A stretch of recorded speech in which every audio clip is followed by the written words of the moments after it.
so my skeptical mind, and that's just who I am. My skeptical mind goes to, well, yeah, of course, you've got this guy over here that's logical and reasonable, and you got this guy over here that's wearing a tinfoil hat. Of course, the tinfoil hat guy's gonna see a lot of stuff, right? He's like imagining it, or he's watched one too many sci-fi movies. But it's used to help us frame hypotheses for UFO propulsion, power, stealth, weaponry. Everything that we experience is very positive. Sometimes the field of ufology has a short memory span. Hello, my friends. This is Erica Lukes, and I'm happy to be here on a Friday night. It is pretty dreary here in Salt Lake, but it has actually been a very beautiful week, and I can feel that spring is in the air. I can't wait. And, of course, it has never been a dull moment in the land of UFO research and digging into things.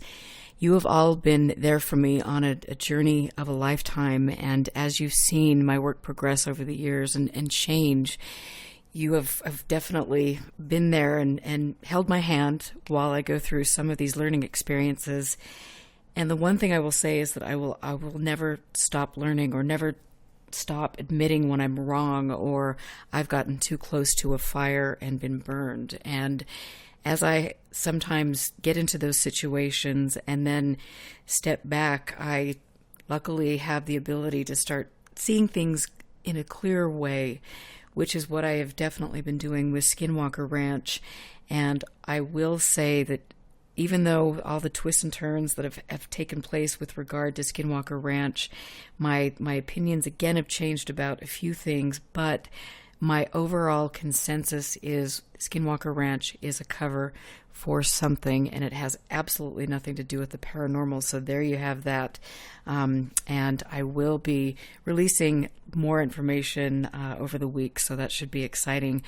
But I want to just start here before we get to our guest tonight. This is going to be a fun show, and talk about a couple documents that were actually released by somebody who lives near Skinwalker Ranch, Jeremy McKay, and they were interesting. They are allegedly from somebody who was part of the crew and at the ranch, and it is the safety and health monitoring guidelines and protocols. And interestingly enough, on the first page, they have a medical professional who is a consulting doctor who's a radiation oncologist. I find that very interesting. It's no surprise he's from Brigham Young University, shocker. But he has spent several years at the Huntsman Cancer Hospital and has received multiple awards. It is very interesting. That is on the first page. What do they know? Well, on the second page of this document, they state that they will have medical advisors and their responsibilities to review data from the on-site safety officer for events where monitored levels exceeded predefined limits, and receive and review medical data for personnel or participants that report symptoms to be initially registered with the on-site safety officer, who will then consult directly with medical advisors. Well, isn't that interesting? I suppose it just goes along the lines to say that, yes, I've suspected that people there have been exposed to things, and clearly they are. That wouldn't be in there, but what and to what end? So there you have that. I will be talking a little bit more with Jeremy over the next few weeks again to kind of move through this and get more information out to you. But you know me, I'm going to keep digging. This is a good time. Sometimes waiting to happen. So there you have that. Tonight, I want to give a big shout out to Mario. His birthday is coming up soon, and I want to thank him for everything he does to keep UFO Classified on the air, and to all of the people that are in chat every week who are asking good questions, who are intelligent, supportive, kind people. We need more of that in the world, and I appreciate all of you.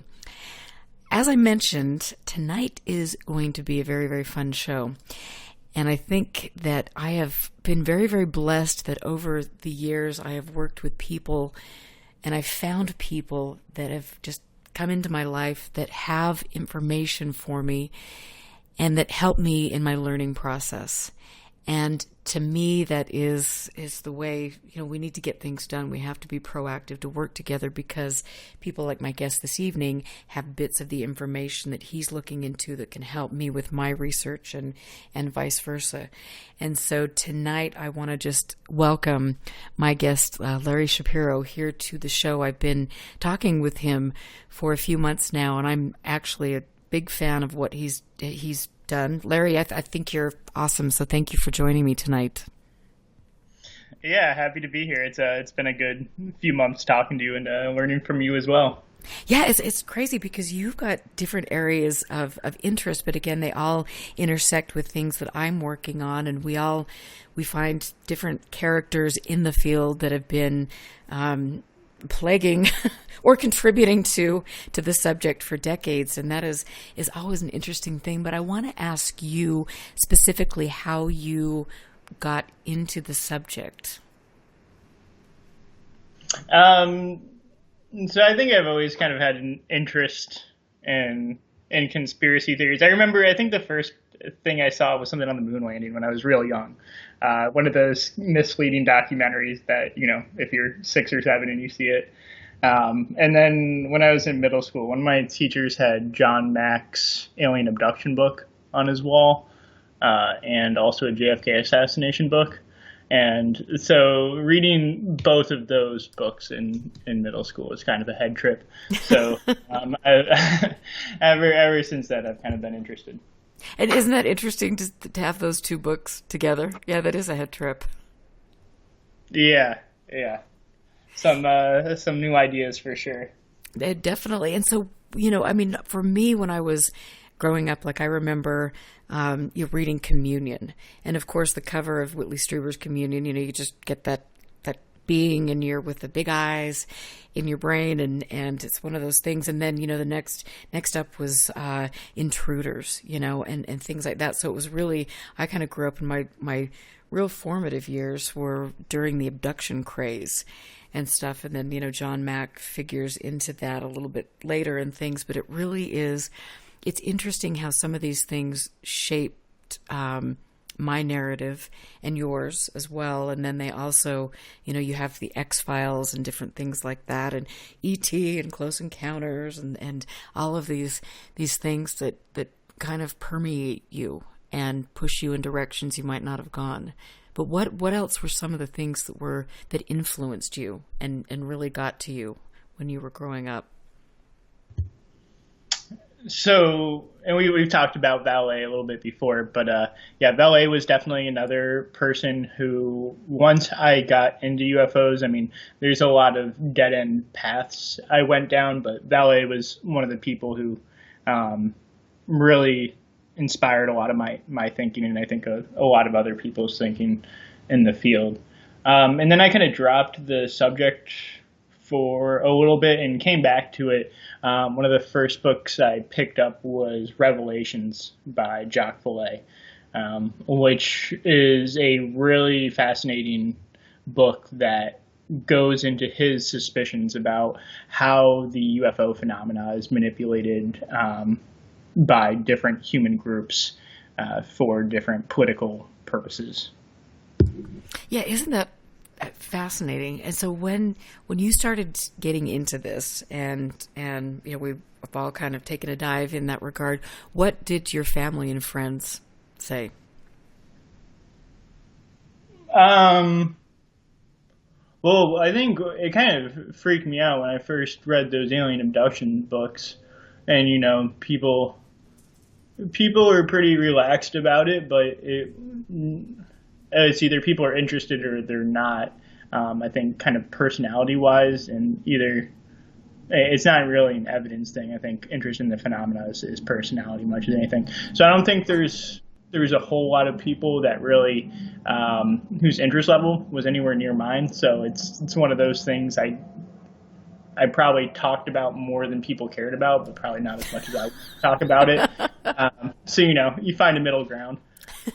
I can relate to you. It's funny, I can be teaching a Pilates class and I'm like, oh, let me tell you about what I learned at the UFO world today. And, I think my clients just kind of, they, are I think some of them are in shock when they are first coming to the studio, and then it's just like, oh my gosh, and then they are kind of interested, but nobody can be as interested, I think, as some of us, because I am hooked on this subject. I just think it's fascinating.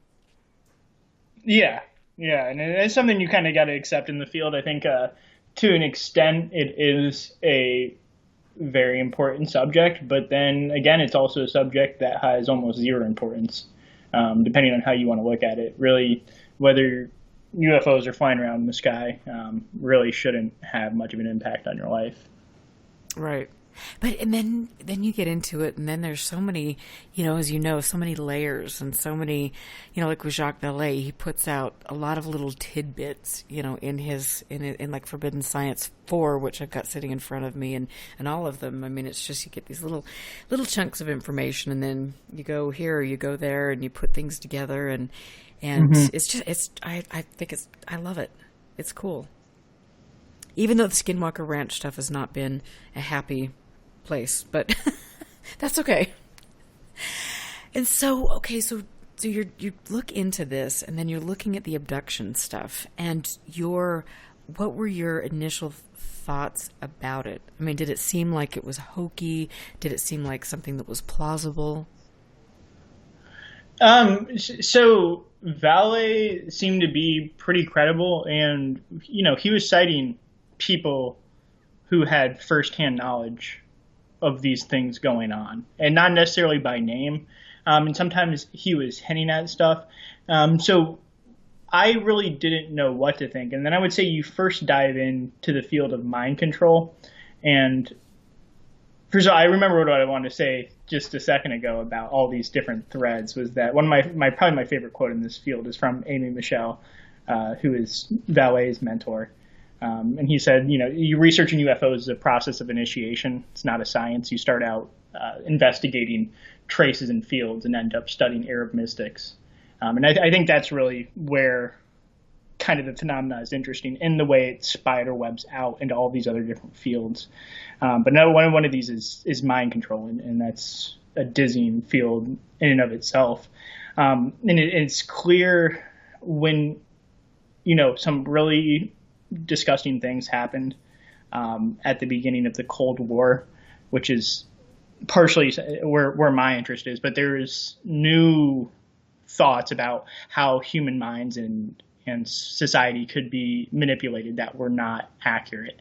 But they were trying all sorts of wild things. But I think by the time the 70s came along and you had the intelligence commissions that brought a lot of this stuff out, I think even by then the program MKUltra was definitely winding down.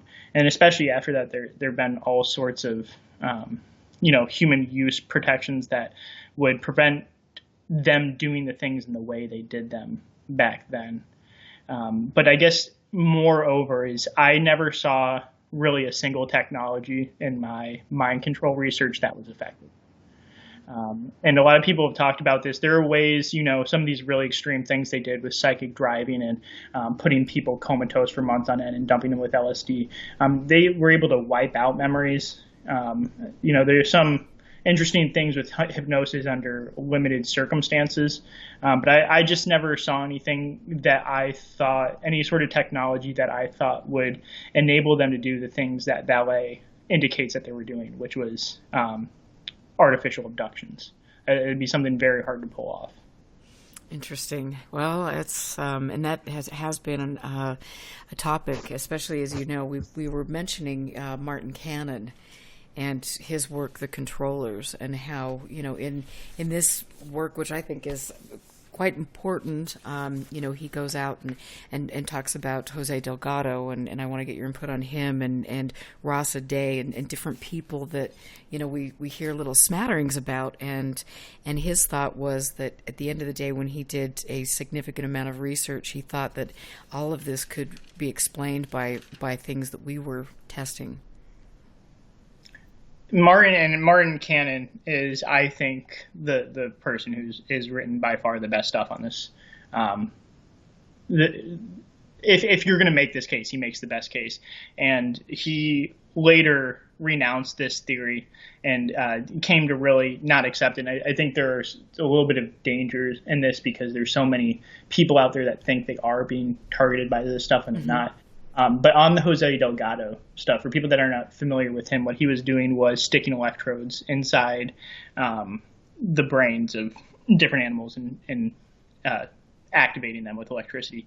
So I was going to make the one caveat when I was saying mind control techniques didn't seem to have worked, is that there does seem to have been some limited success in kind of like gross motor or emotional control, where you could cause muscles to fire. You might be able to like hit a rage sensor or pleasure sensor. One of the things John C. Lilly, who's another one of these characters, did was he would attach these electrodes to the pleasure sensors of monkeys, and they would just sit there and hit these the button to get the pleasure sensor activated every 6 seconds for 16 hours a day. So that sort of stuff does work, but it's so invasive that I don't really think that's a viable candidate for what's happening to these people. It's just you would have to abduct them, you would have to do the surgery, you would have to do it without any scars, and they wouldn't be taking antibiotics, and there's just a lot of logistical hurdles with using that stuff for these fake abductions. Yeah, I mean, there are definitely a lot of logistical things that would need to play out, but there are, I mean, in my opinion, I think there might be something to that, but unfortunately, I think you were kind of mentioning this, that there are people that get caught up in that, and they think that, I'm having, I heard this click on the phone, or I saw this man in a car, or different things, and I'm being, targeted and harassed and abducted and different things. And so it's really hard, to try to separate things out. And one of the things that I've found really, really interesting are the people that promote like the military abductions, and yet when you talk to them, they're also promoting the fact that, the military was abducting these people because they were working in concert with ET and that they were genetically chosen for these projects. And it's like, huh? I mean, yeah, that's a little, I mean, I've believed in crazy things in my day, but that's a little kooky. Yeah. And honestly, when I first got into the field, I mean, I considered those things. There's so much floating around. And once you accept the idea that alien abductions are happening, they really do have a very bizarre quality to them that's hard to explain in any rational way. So that's, I think, why you do get the structure of the phenomena is so strange that any explanation for it has to be kind of necessarily bizarre. And so when you look back, I mean, do you think that the abduction phenomena is something that is new, a recent thing, or is this something that goes back a ways? So I guess the question to me is, it seems pretty clear to me that this is not happening in physical reality. That there's been funding to stick, video cameras and all sorts of remote or environmental sensors in there to see when people are getting abducted. And, some people have had abduction experiences while they're in full sight of someone the whole time. So I don't think it's happening in physical reality. So then the question becomes not why are people hallucinating, or why are people having these experiences, but why is there a pattern structure to the experience? And these kind of anomalous experiences where people are sharing structured patterns of reality that don't really exist. That's something that's existed for a long time. And I think the question of why that's happening is really interesting. I think it's almost certainly tied into the UFO question in general. But I think whatever the answer is, it's probably very strange and probably outside of human comprehension. And so I have to ask you, have you ever had any type of experience? Nope. All right. Well, okay. That was the best one-word answer I've heard. At least you're honest. This is good. Yeah, I have thought that if the phenomena, this is kind of my general view of the phenomena, that if aliens from another world, if they don't want to be seen, they're not going to be seen. And in general, I think the phenomena seems to have a good enough control of the way the environment responds to it that in general, it only is seen because it wants to be seen. And so I think generally it's playing some sort of game with people. So if I ever did see a UFO, I think the only reaction is to do something extremely silly. Like what? The only logical reaction is just kind of like short circuit, whatever. Like if something is playing games with you, it's like if somebody is pranking you on the street, like the only real reaction to that they're going to appreciate is just to kind of respond with a similar level of absurdity.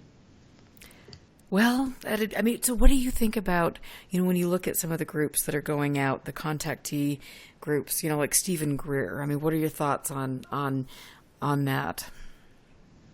Yeah, I mean, if it worked, it would have worked by now.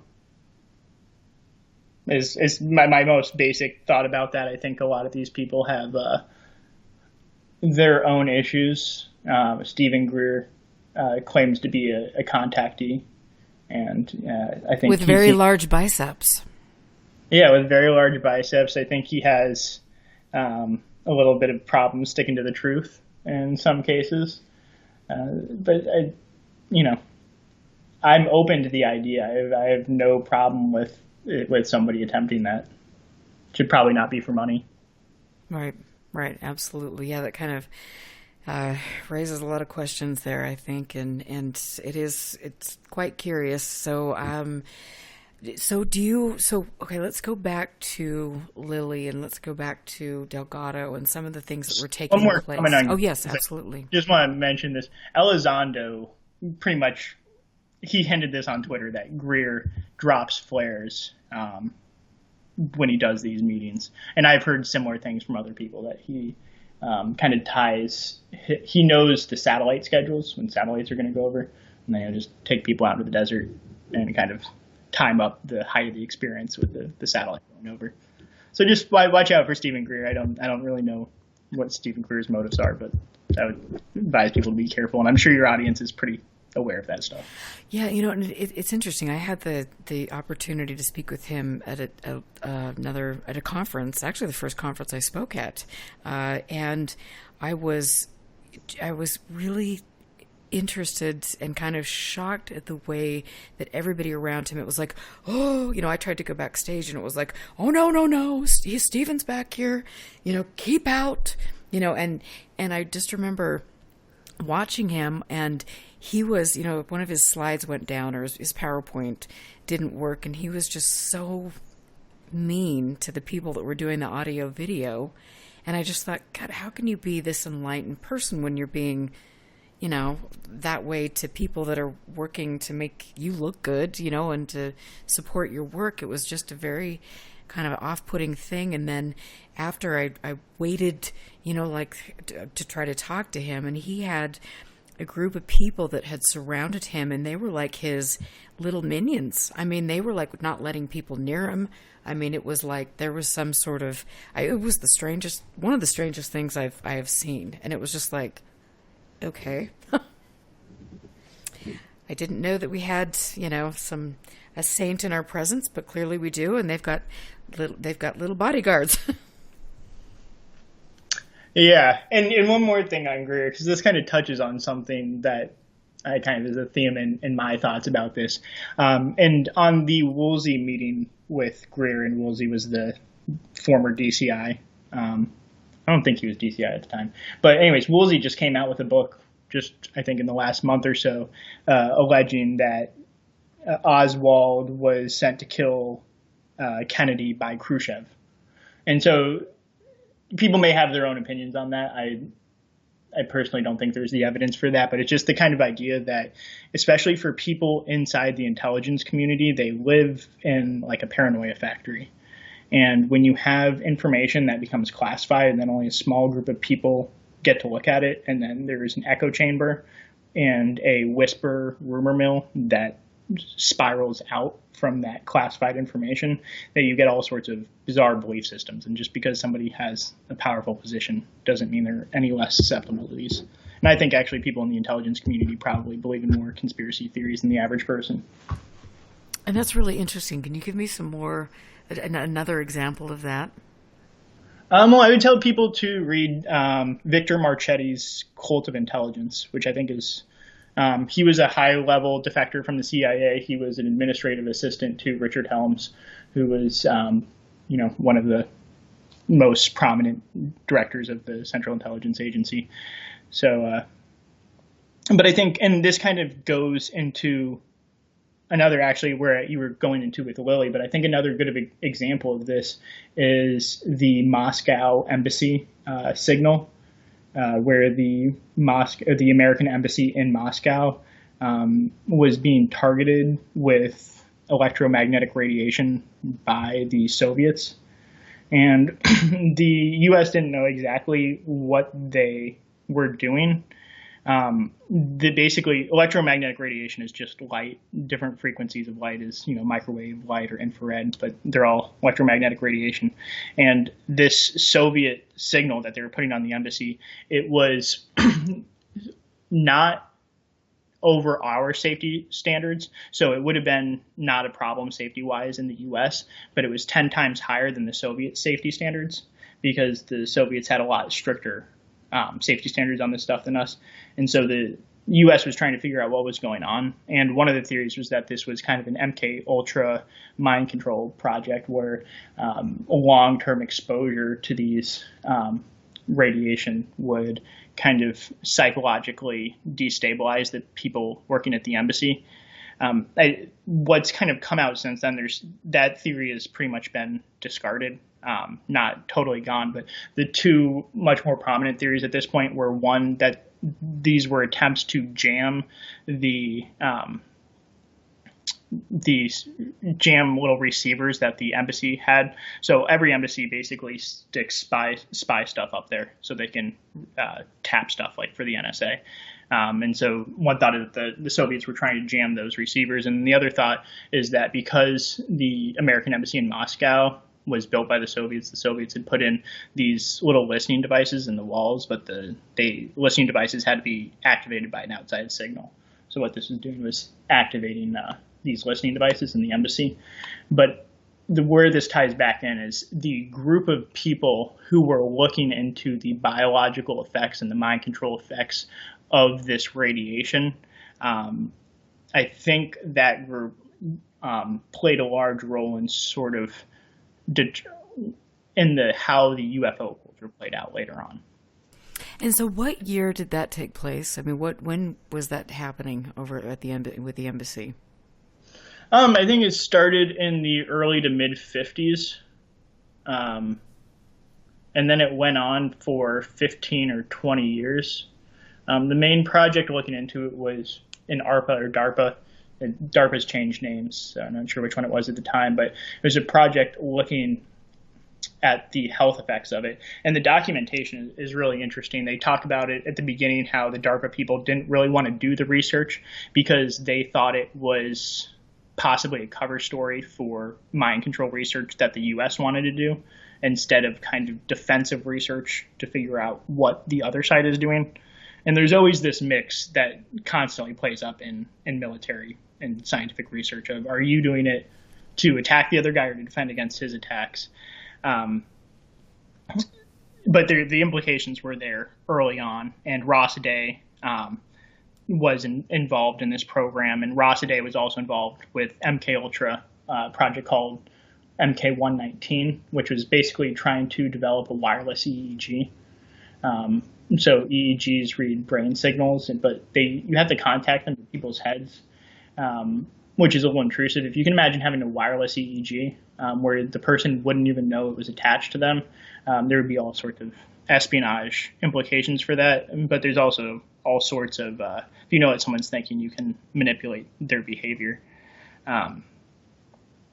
So all of this stuff kind of ties together, especially this EEG research, because when you're looking at what the damage is from these radiation types, there's essentially two types of radiation, and sorry, I'm kind of ranting here, but there's ionizing radiation and there's non-ionizing radiation. And basically how this works is you have atoms, and atoms have electrons in the outside. If you have a powerful enough radiation, it will knock the electrons out of those atoms and ionize them. And that type of radiation is known to be dangerous. That's not really what we're talking about. We're talking about non-ionizing radiation, which is not powerful enough to knock these electrons off. And people don't really know how it could really cause any negative effects. The only effects that are supposed to happen from that type of radiation are just mild heating, but not nearly enough to, if you're getting heating effects, you're basically going to boil someone's brain before you're ever going to get any mind control effects. But that's where they were looking at. When they were looking at what the effects of this radiation, one of the big things they were looking at genetics, and they were looking at the neural correlates is what they called it for this stuff. So all of this mind control research, the effects of electromagnetic radiation, the search for a wireless EEG, all of these people were kind of in this milieu in the late 60s looking into this stuff. And it's all just fascinating to me. And tell us, because I think a lot of people that are listening, I mean, they've heard about MKUltra. You know, I mean, you hear little bits and pieces or see, you know, a show on the History Channel or something. But go into a little more detail about specifically what MKUltra was and when that allegedly came to a close. So I'm probably not going to do this entirely perfect justice, but really after World War II is when this hardcore research into behavior modification started. Even during World War II, the OSS, which was the precursor to the CIA, and the the Nazis and probably all sorts of groups were looking into this stuff. Definitely the Japanese as well, and apparently some of that information, especially about some of the fascist experiments, was obtained by the Russians in the U.S., but also both sides were just worried about what the other side was doing. So you really had an explosion in science during that time period. You know, you think about the breakthroughs that were being made in physics with the nuclear bomb. They didn't know whether a similar sort of breakthrough in behavioral control was going to occur. And so there was a lot of speculation about this, a lot of really utopian thinking, especially on the Soviet side, but on both sides, about how far this stuff could go. But they looked a lot into different drugs. They looked into hypnosis. They looked into all sorts of really kind of disturbing stuff. I mentioned earlier, in some experiments, they would put people in comas for months and, you know, huge doses of LSD for months and play repetitive tapes over and over again. But basically what they kind of, when all of this came out in the 70s after Watergate, when you had these investigations of the intelligence community and all of these intelligence community reforms, what came out was essentially that none of this stuff had worked, that at most you could kind of wipe out someone's brain over the course of, or their memories over the course of months, but you couldn't really implant new behaviors. Some people have said that the CIA did a little bit of a limited hangout in the sense that they wanted it to look like a bungle job, and they released these stories of these incompetent people who couldn't, figure out how to smoke joints. And I tend to think that it didn't work, although the point that is made, and the main book to read on this is John Mark's The Manchurian Candidate, but the point that is made is that a lot of what they have done in the electronic realm has not come out yet. And that's the stuff to do with electrodes, and I am sure that there is some incredible stuff being done in laboratories in the electronic controlled behavior, but and actually if you're following Elon Musk, some of the stuff he's doing with Neuralink and putting these electrodes in people's brains is absolutely incredible, but it's invasive, and it's not something that you can do without somebody knowing about it. It's also interesting. And so let's talk about Puharich. because that's a name that comes up. And I remember I had posted something a couple years ago about Puharich and on my Facebook page, and Dr. Eric Davis had said that he was a big fan of Puharich's. Davis said that. Mm-hmm. Yeah, I'm not surprised. Yeah, so I have done a lot of research into Puharich. There are so many different ways to look at this, but basically where I would start with is Puharich. He was a medical doctor, but as a kid he was reading theosophy. Okay, and he clearly had these kind of esoteric interests as a child, and he got into researching telepathy and different telepathy, and he was looking at some of this same stuff. He ran a foundation called the Round Table for Electrobiology, so looking at how electricity affected the nervous system, and he was doing tests on animals and that sort of stuff when he wasn't working with telepathy. And he got connected with these people called the Balakovics, who hooked him up with a guy named Rexford Daniels.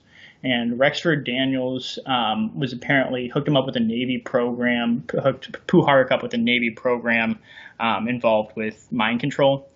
Puharich says it was called Project Penguin. Stephen, who you know is said it might have been Project Penguin or Pelican, which was an actual Navy project, because there has been no Project Penguin. But Puharich was in these early days. He was when the CIA was sending. I'm trying to remember the guy's name, but sending out the guy to get the mushrooms from South America for the first time in the same time period. Puharich was, in the same scene.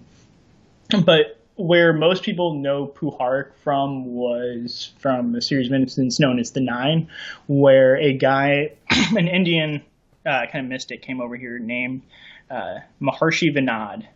And most people don't know this either, but Maharshi Vinod was also a theosophist.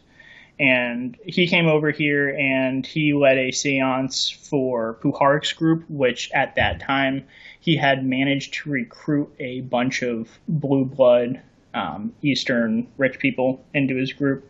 Arthur Young was one of them, who, if you know Arthur Young's story. But they did a seance, and Vinod, who's the mystic, contacted these entities through his telepathy. And these entities are almost definitely theosophical masters. You can, one of them is KH, was what Vinod said, who's Kuthumi in theosophy, if you're familiar with that. So Vinod comes over here, kind of plants this narrative. Vinod was also looking into anti-gravity and kind of flying saucers and stuff, which is bizarre. I don't really understand that connection still, but he left. But where this is also interesting is that Puharich went to Mexico, and while he was there, he ran into these people called the Lahids or Lafids. I'm not sure how to say it, but if you've ever heard of a book called When Prophecy Fails, which is kind of a classic investigation of cults, it's an investigation of this group, and they made a prophecy that the world was going to end, and it didn't. But this is who Puharich runs into in Mexico, and the Lahids are part of a group with George Hunt Williamson, who's one of the original contactees, and all these people are, the Lahids have Scientology connections, and there's more theosophy connections, and George Hunt Williamson basically passes Puharich a message that he had also heard from the same entities that Vinod had channeled. So that's the basis for the story. Puharich heard these two channeled messages from two sources that were claiming to channel the same entities, which were of a theosophy origin, but also there's these people with Scientology backgrounds mixing in. And at the same time, Puharich is apparently getting kind of recruited into this early Navy MKUltra, or not, it's actually not MKUltra, but mind control program. And then just to top this off and to connect it back to where it was before, Rexford Daniels, the guy who recruited Puharich into the Navy mind control program, was also the Navy, one of the Navy point of contacts for Project Pandora, which was the program looking at the health effects of the radiation at the Moscow embassy in the 60s. So the same guy that recruited Puharich at the end of the 40s apparently is still there in the mid to late 60s working on these kind of radiation and their biological effects and their relation to mind control programs. Well, isn't that interesting? Huh. Okay. So I have a quick question, and then we'll get back to this. But this is from Peter in chat, and he wants to know, what was the agenda of the 9? Then was it just to promote this end of the world kind of... So what is the agenda of the 9? With all of these people, I think they have different agendas, and to kind of, I think Vinod probably had one agenda, and Vinod's a really interesting guy. He was part of a rebel group in India. Apparently, to join this rebel group, he had to stick a hot iron bar through the meat of his leg. So a pretty radical group, but he was running around the world giving speeches for international peace organizations.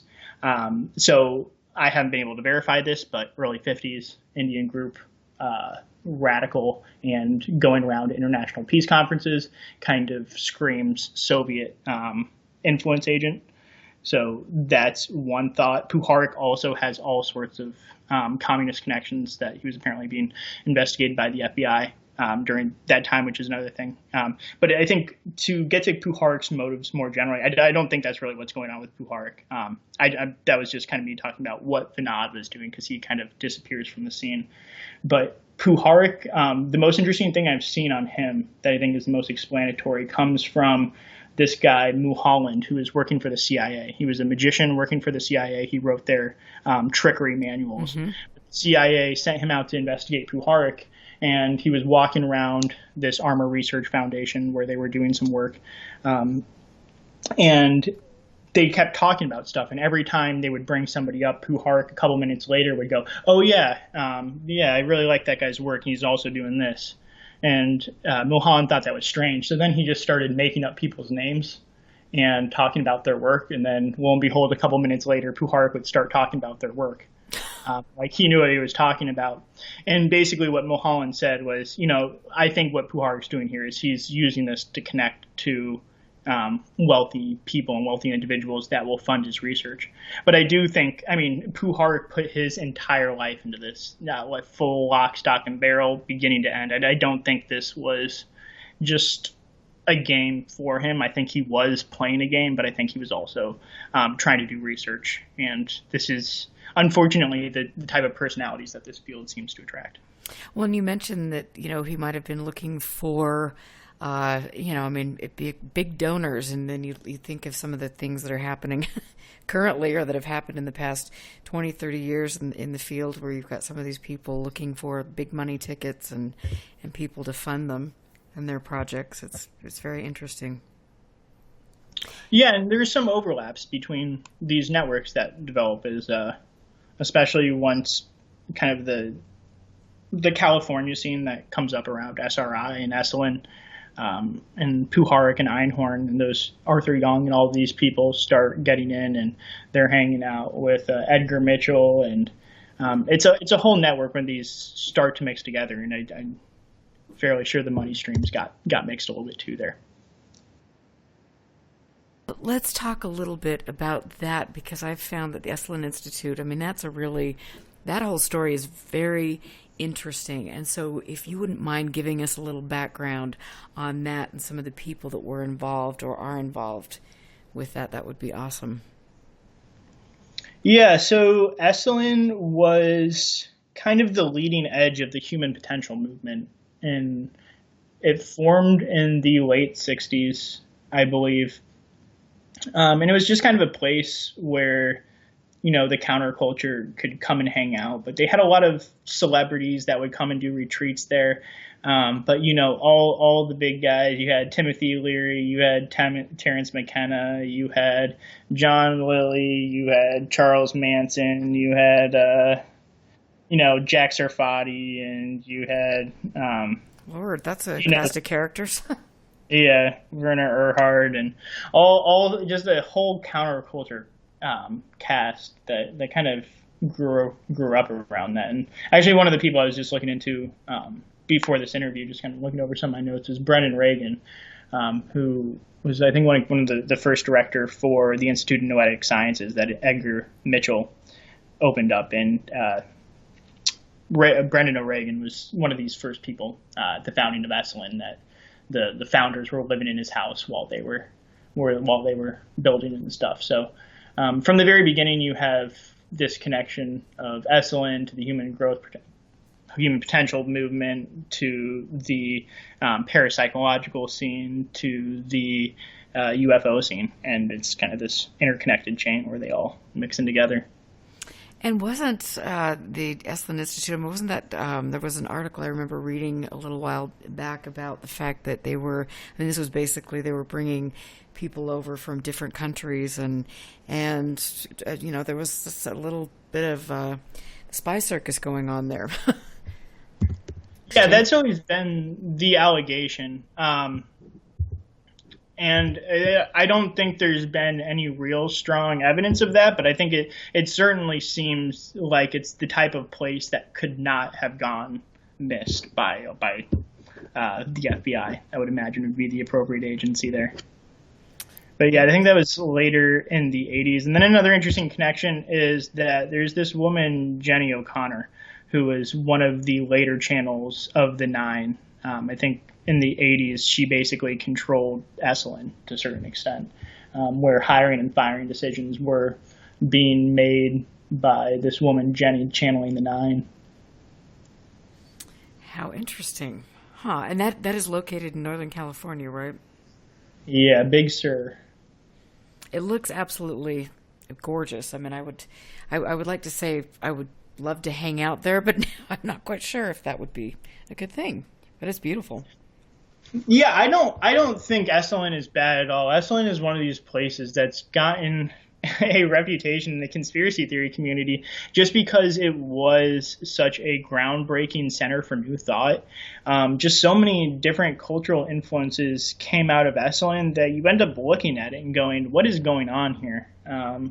Just what are all these connections? And I think really what that comes down to is just kind of an important cultural driver. But I think I would have loved to hang out at Esalen and hear those guys talk back in the day. Oh, I mean, absolutely. That would be fascinating. And some of the names that you mentioned, and Charles Manson. I mean, so tell me a little bit about that and him hanging out there. That's another one of those connections that I just remembered from reading something conspiratorial about Esalen. But yeah, it was just a scene that a lot of people were moving through. All sorts of interesting people went and checked out Esalen.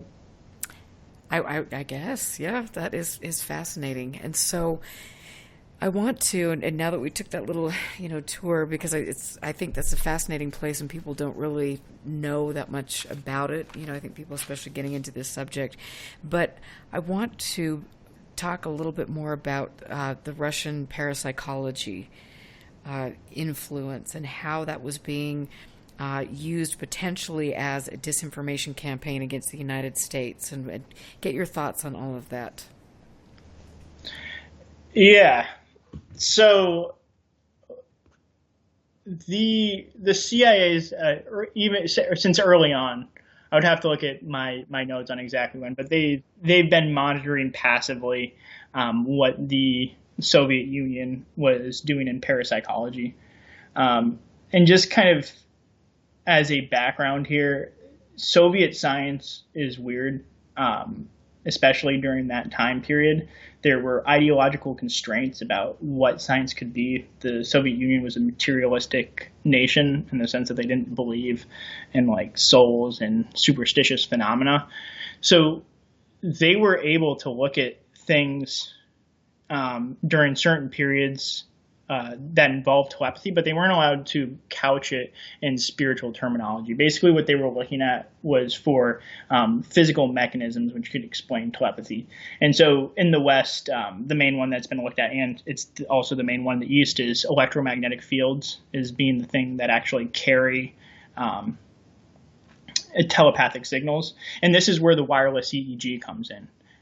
If you think about telepathic signals being carried by electromagnetic radiation, then our brain is both emitting and receiving signals. And if it's doing that, then it should be possible in the same way that a different brain can receive it to build kind of these wireless EEGs that receive these signals. It doesn't seem like that's what's happening. There's really no mechanism in the brain that could explain the field would have to be so small. I don't think that's what's happening. But the Soviets were also looking at different explanations. They were looking at neutrinos to be the thing carrying the message. They were looking at gravitons. But what you have here is kind of a mixture of parapsychology with more neuroscience. So it takes a little bit of a harder edge in the Soviet Union. And one of the things... So early on, when these kind of early reviews with the CIA, they told them they didn't have a good enough scientific intelligence and medical intelligence apparatus. And so scientific intelligence, I think, is more straightforward. What is the science that's going on in the Soviet Union? That's what the CIA is trying to figure out.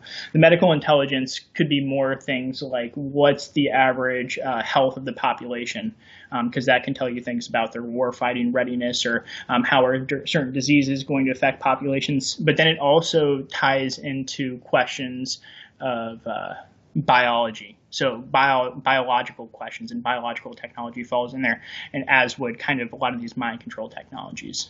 So if you have something that's able to read a human mind, that would kind of fall in that category. So the next kind of important thing, and jump in at any time. No, I'm just fascinated. This is awesome.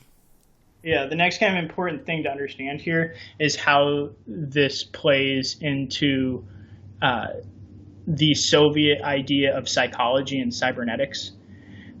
So the Soviets were very big on behaviorism, which, and especially the works of Pavlov. And a lot of you are probably familiar with Pavlov's dog, where you ring the bell and you get these automatic responses. Okay, the dog doesn't control the saliva. And so what the behaviorists thought was that people are blank slates. The idea was if you gave B.F. Skinner, one of these behaviorists, a baby, they could turn him into a genius, they could turn him into a criminal, they could turn him into a soldier. It was just a matter of properly controlling the environmental inputs to lead to the correct conditioned reflexes. So in the same way you could condition a like the thing to make saliva, you can condition a human to do whatever you want. What that was combined with was cybernetics. And cybernetics is basically the science of control of systems. It has to do with feedback loops. And the classic control system, the classic cybernetic system would be the thermometer in your house. So when the house, if you want your house at a certain temperature and it gets too hot, there's something that's in your house that's measuring what the temperature is, and then it feeds that information back to the control system, which puts cold air into the house, and it'll keep doing that until the thermometer says to stop. So what you get is it's an input-output machine that's driven by feedback loops. And what the Soviets wanted to do was combine their behaviorist view of human psychology with these cybernetic principles to loop these environmental inputs into a kind of more comprehensive system. To back up a little bit, the reason why the Soviets believed this stuff and the reason why this was ideological was because the Soviets thought they could create the new Soviet man that was kind of going to shed the bourgeois moral attitudes of the capitalist class and just become a happy worker for the Soviet fatherland. And so they had to have systems of human psychology that made humans kind of totally malleable. The second place this comes in is with their rejection of genetics. So they believed in something called Lysenkoism, which is kind of an extension of Lamarckism, where a lot of people probably learned about Lamarck in like high school biology, where he was the other person, kind of the other argument to Darwin, where Darwin was saying that there's these genes that build up through natural selection over time. Lamarck said that the reason that giraffes have long necks is not because the giraffes with longer necks survive and reproduce more. He's saying that if you need to stretch, then your kids will get longer necks. Just the mere act of you working out will pass on to your kids. Or like if I have big muscles, or Stephen Greer's kids, will have big muscles. Oh, so that's that's kind of a scary thought. Sorry. So that's kind of the idea of Lysenkoism, was that you can inherit these traits from the environment. So basically, the human was totally malleable. Based on inputs and outputs, that you could treat human society like a cybernetic machine full of inputs and outputs and feedback loops, and that this would allow you to change the psychology to create the new human, to create the new Soviet man that would then also be passed down to children and kind of create a new society. So what the Soviets needed to do was they needed to figure out how to condition these reflexes, how to control the environmental inputs to create this new Soviet man. And there was kind of two ways looking back at these these CIA documents that were looking at this, that they thought they could go about doing it. And one was through kind of their charter schools, or that's the boarding schools. So if you have orphans and they have no parents, you stick them into these boarding schools, and they're just essentially laboratories where you can control everything these kids do and try and control what their eventual behavior is. But the other place that they were really able to test how the environment affected human beings was in their space program. So the space program on both sides, the U.S. and the Soviet Union, one of their big problems was how to keep the how to deal with the biological circumstances of a human being in space. How do you deal with the radiation? How do you deal with the vibration? How do you deal with the differences in the atmosphere that you're breathing? How do how does this affect over long terms? How does the low gravity affect it? There's just a ton of different considerations. You can't just send a human up into space. And the Soviets were trying to solve all these. And basically, when you're in space, if you think about it, you are in a totally controlled environment. You are not interacting with a natural environment at all. It's totally internally controlled. So when you're testing out that sort of environment, you have total control over the individuals. And what the Soviets were specifically trying to do was trying to adapt the Soviet cosmonauts for space flights, for the extreme G-forces they might hit on acceleration, for example, not black out, or maybe it's going to be, all the different things we just talked about. And because of their Lysenkoism, and because of their thoughts about how the human being adapted to its environment, they thought kind of by conditioning somebody to extreme circumstances, you can change their underlying biology, kind of like how David Blaine will sit in bathtubs of ice for hours on end. And so they were testing out all this stuff, and the CIA caught wind of it. They were looking into this stuff before the U.S. did. And what they found out was the Soviet Union, to look into all this stuff, had created a real high-level committee called, the name is great, so let me just make sure I get this right. It is the Interagency Commission for Interplanetary Communication. Interagency Commission for Interplanetary Communication, and that was founded in 1955 by the Soviet Union, and that was to control their entire space program.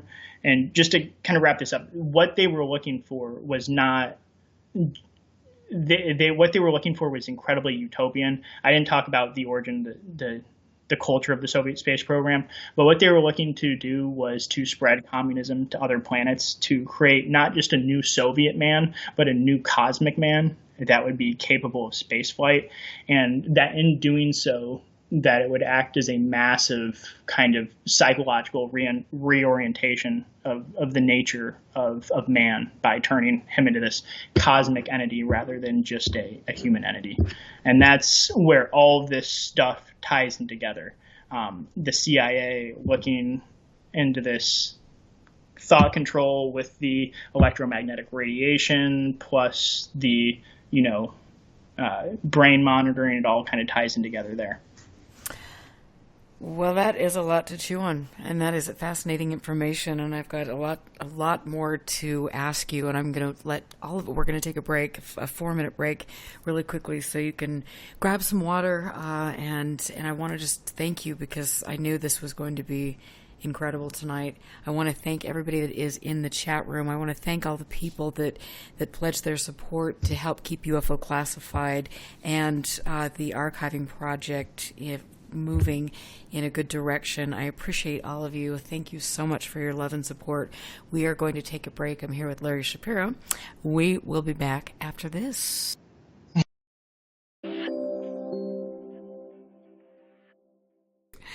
Welcome back to UFO Classified. I'm your host, Erica Lukes, and again, I want to thank everybody for listening to the show. I'm always amazed when I hear from people that I would never expect that are tuning in to every show. It is really, really cool, and I'm definitely in the process of expanding some of the things that I talk about because this just can go so many places. It has been a wonderful learning experience for me, and I know for all of you. I want to specifically thank Mario again for really helping me with everything. I just think the world of you, Mario. And I want to give a shout out to Doug. I hope you are feeling good, and Bruce and all of the people, Steve, everybody, Peter, that you get in here and you're so wonderful. And, there's some weeks when I just feel like I just want to hide in a closet. Life has its ups and downs, and I always feel so much better when I get here and do the show and see all of you, and it's awesome. You can go to UFOclassified.com and pledge your support for the show and help keep me going and help the archiving process. I have been sharing with all of you information that I'm learning and documents that I have from the Androphil files, which is over 70 boxes full of correspondence and full of research, and there's so many connections to be made, and I love that, and I look forward to sharing that. I actually want to just tell you that I did speak with Alice Druffel this week, who I just really, really adore. She is such a kind and funny and intelligent woman, and I just feel very glad to know her. Thanks to Gordon Lohr, my dear friend, who is a great author, and I've been working on a book with him that we will get out one of these days, but I wanted to just give Alice and Gordon a big love. They're two incredible people, and so happy to have them in my life. I am here now, and we're talking about some very interesting things, and there are paths that we go down when we start looking into this, and they're very important areas to focus on because, as I've talked about before, the UFO subject can hide so many other things, and it is important for us to step over these landmines, or to at least have the ability to see what is going on. And my guest this evening is here to talk about some of those things that he has learned through his extensive research, and I think it's really cool, and I know that my audience thinks it's really cool as well. So, Larry, welcome back to the show. Hey, yeah, glad everyone's enjoying it. Yeah, it's fascinating. Oh, go ahead. Yeah, I hope it's coherent. It's a complicated story, so I'm definitely open to questions if anybody in your audience has any. Absolutely, and they are asking questions, and I will continue to ask you. But we were talking about cybernetics and the cosmic man and things, and so keep going with that, and then we're going to get into Ira Einhorn in a little bit and the connection there. But the cybernetics thing is very fascinating, and how does that intersect with what we would find going on in the United States? Yeah. So in respect to UFOs? Yep. Okay, so basically I gave you the backdrop there for what the CIA was finding out about the Soviet Union in the mid-50s into kind of like the mid-60s. At the same time, Project Pandora is going on. Remember, Project Pandora ties back to Puharich's contacts. It also, I'm trying to think about exactly how to approach this next part. So let's fast forward to there's so many different ways to tackle this. Really where I'm trying to get to is Valet, okay? Because Valet is the one who has taken cybernetics and spread it to the entire UFO field. But you kind of got to look at where these ideas were coming from, and what the milieu, and a lot of this does come from Valet, but he existed in a social context. So the parapsychology program starts in 1972 at SRI, the remote viewing program. And if you look at the people involved, people like Kit Green entered CIA in 1969. So this would have been while this Project Pandora program was going on. If you know about Kit Green's background, he's very big into neurology, so neural correlates using EEG stuff. He's very big into kind of psychiatric expertise and lie detectors, which is, in a sense, another field of these biological measurements. Okay, so EEG is one form of biological measurement. What a lie detector is it's called a galvanometer is the main thing, and it's very similar to what is used as an e-meter in Scientology.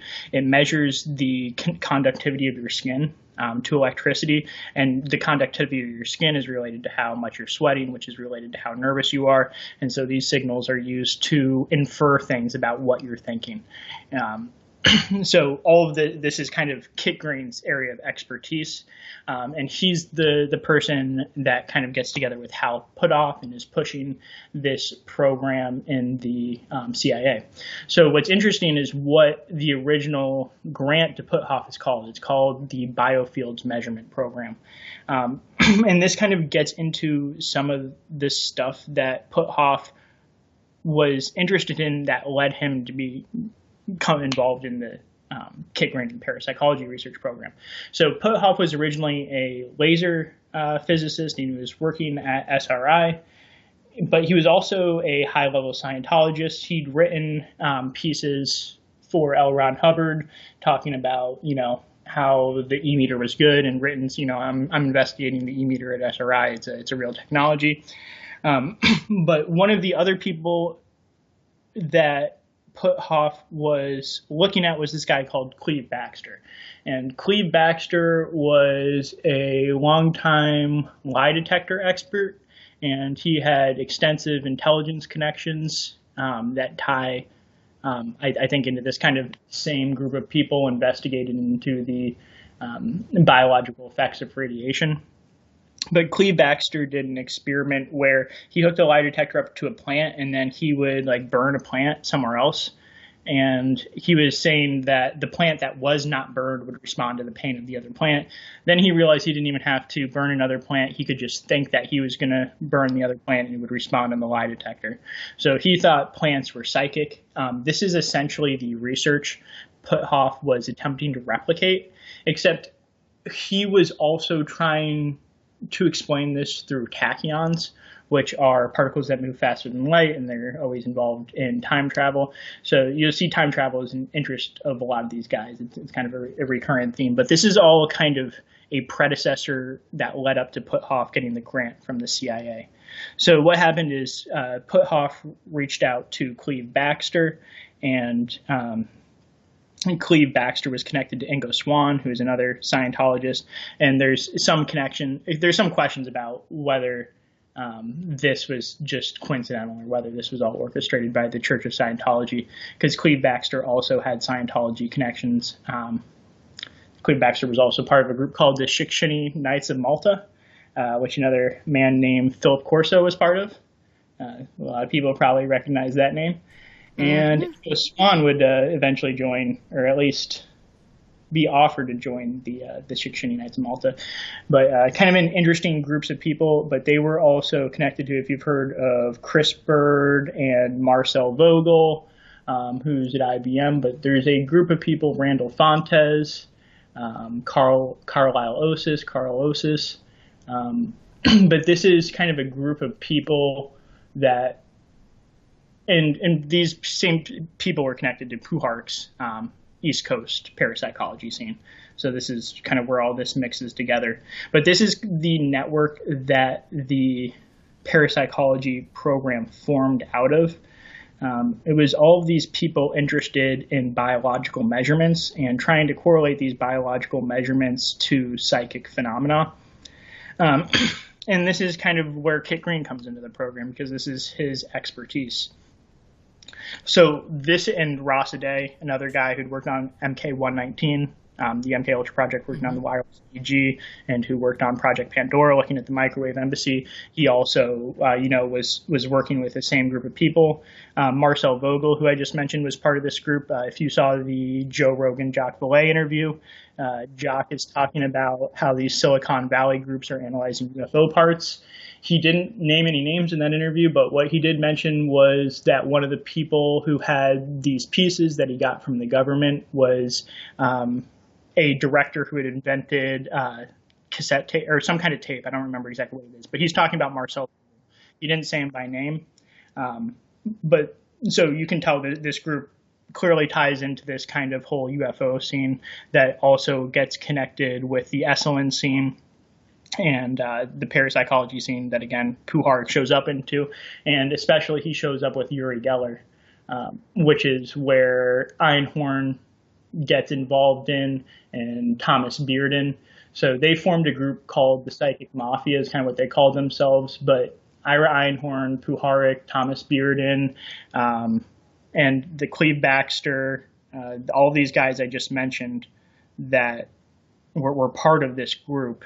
And just to kind of cap this off, and if you have any questions, Ira Einhorn formed a network. So he was working for Bell. This is, there's a big theme of networking going on here. And Vallée's working on early networking with ARPA and the early internet.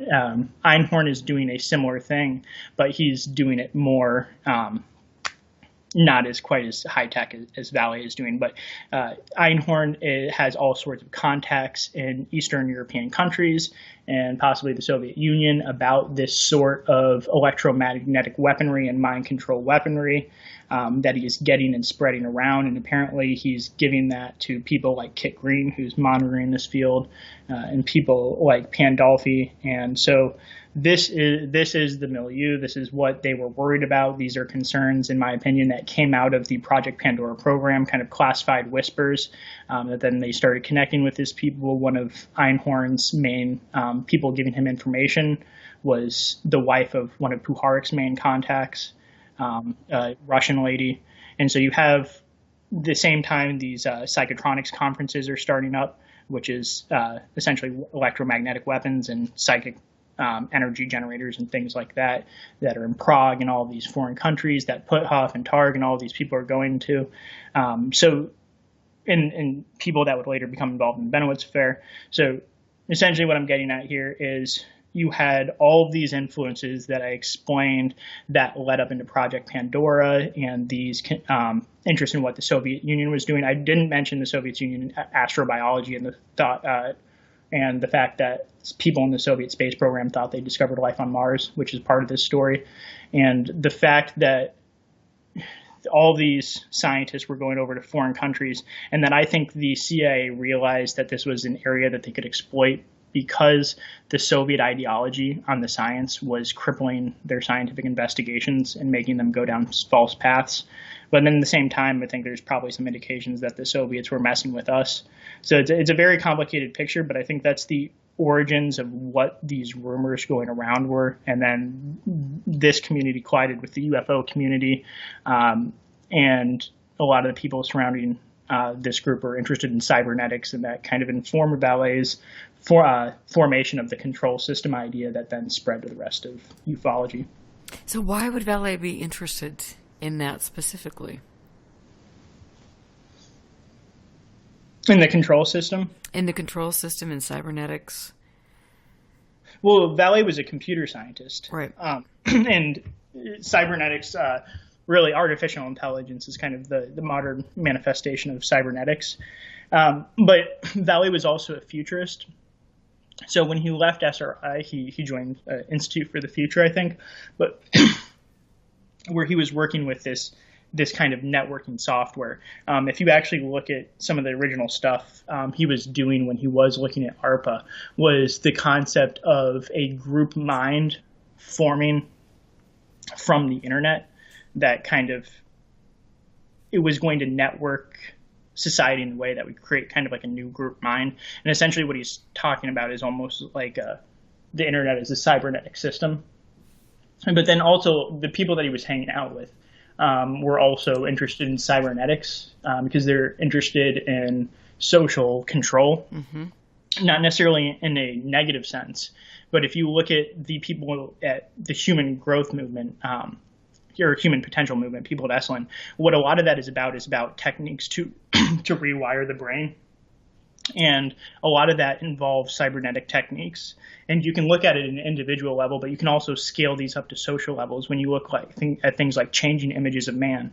I already talked to you about Brendan O'Regan, who was involved with Edgar Mitchell in the Institute of Pneumatic Sciences. And he's back there in the 70s saying he's got intelligence sources, early 70s, like way, way earlier, 73, saying that there's crashed UFOs, and he's part of this Jack Sarfati group, but he's also working on changing images of man, which is an SRI project, a futurist project, the same kind of stuff that Vallée was thinking about at the time, for how you kind of, if you're familiar with the idea of how there's been a transition from traditional cultures to modernity, that we're entering a new age of like crazy technology where the traditional values are going to have to be totally realigned to get us to this new hippie utopia. And people like Einhorn specifically, they talk about this, people like Puharich, what they were trying to do is use these ideas, things like parapsychology, to force a paradigm shift on the world. And so, or people like Hertog, who were specifically talking about James Hertog, who tried to recruit Vallée into one of these occult groups. Hertog was also part of the Nine. But what Hertog said they were doing was they were trying to program society with information, and so it's very clear this is the networking, the ARPA, thinking about the internet, thinking about futurism, the other people. Bill Powers is one guy, a cyberneticist that he was hanging out with. Charles Muses, who's another cyberneticist, another one of these psychic mafia guys. They were just thinking about this subject. And then also Vallée's own occult beliefs. Well, and I've got to ask you, because, I hear some of this stuff, and then my mind goes to QAnon. And, we've seen how that's just taken a hold and manipulated people's thought process and spawned a whole bunch of stuff. And so would there be any potential that some of these ideas and thoughts and maybe some of these people could be involved in something like that? I don't think they're involved in QAnon in itself. What I will say is that there is a very interesting culture of kind of avant-garde art that came out of that Esalen scene that a lot of these people were aware of. The alternate reality and gaming culture kind of came out of that scene. There's a lot of some of these psychological rewiring concepts that were associated with the human potential movements had some kind of similarities to role-playing, kind of like LARPing out your future, and kind of I think I don't know this, but I suspect that some of these people who I think are playing games with the UFO field kind of view themselves as postmodern avant-garde artists. But that's a suspicion I have that I can't verify. And that's interesting. And so let's talk about Pandolfi for a minute, because Ron Pandolfi he's an interesting man, very interesting background, and has been one of those people that has been inserted, who has been in the UFO community or on the periphery, and kind of one of the puppet masters, so to speak. And so what are your takes on Pandolfi? Yeah, Pandolfi is an interesting guy for sure. So there's some pretty disturbing allegations about Pandolfi that I'm not going to get into, but I think there has been a pretty consistent vibe that Pandolfi enjoys messing with people's minds. And, Kit Green, I think I've seen emails where he pretty much verified this. And I think the classic episode is, if you're familiar with Dan Smith, who is one of these kind of guys that Pandolfi feeds information to and plays games with. But when Pandolfi was getting married, he had Dan Smith dress up in a kind of an outfit and come give this absurd speech, like a Robin Hood outfit, and just and the whole thing with Ron's wife supposedly being from another dimension. That was interesting. Yeah. I mean, the guy, he's either has some problems sticking to the truth, or like I said, I think I saw somewhere that Ron Pandolfi moonlights as like performing as a vampire. I don't know if that's true, or that there's so many things, rumors flying around the field, but I think Ron may view himself as a performance artist of sorts. Interesting. Well, these characters are quite I don't even know. Sometimes it just boggles my mind, because it's like you've got this, the aviaries and all these people that have inserted themselves, and they've really kind of done obviously a disservice to the subject, because at the end of the day, what do we really know about it? Nothing. We get so wrapped up in all of this, stuff that it's just we're at a loss. But I mean, what do you think about? So let's talk about John Alexander. Do you have any thoughts on him? Have you looked into him and his relation to all of this? Yeah, I'm trying to think. I have never seen John Alexander say any. Yeah, I think John Alexander is a good guy for the most part. I've never seen anything that he has said that I think was deliberately false. Okay. All right. Yeah. He is an interesting man. And definitely, I think his background in non-lethal weapons technology always gets me going. But okay. So just one more, because it just kind of spurred so John Alexander is kind of part of this same theme. And just to kind of go back, one of the kind of how I got onto this line of research is because there's this bizarre connection when you're looking at UFOs and their connection to these spooky intelligence people. It seems to revolve around propulsion mechanisms, non-lethal weapons, and parapsychology. Okay, and this seems to be the triad of UFO research. And it seems to not just be a UFO phenomena or a U.S. phenomena. It seems to exist in other countries. And so part of my research is then just like, why is this happening? But John Alexander is another one of these people that fits this bill. He was involved in like Advanced Human Technology Office, which was essentially looking at these human potential methods for enhancing human performance. And even Valet's original ARPA program working on the internet was called Augmenting Human Intellect. So that's what all of this stuff is about, at the basis, I think, or what these people's research interested. This is, I think, why they became so interconnected with each other. But then John Alexander is also obviously involved in a lot of non-lethal weapon research. Mr. Non-lethal himself, as they say. Yes, yeah, no, it is really interesting to look at his background, and I mean, there's no doubt that he's done, great work in that regard, and it is interesting to see, anyway, but it is interesting to see how these people have pushed, that kind of thing. I mean, it's like, okay, we're making this okay, and I look back to, there's a show area. Oh my gosh, I can't remember the name of it. Why am I blanking? I want to say Area 2000, which was the precursor to Coast, and that was something that Bigelow funded, and I think it ran for 6 months. And it was, with George Knapp and Linda Moulton Howe and the usual suspects and things. And on that, from what I am told, the very first show was John Alexander, UFOs and non-lethal weapons. And it's like, huh?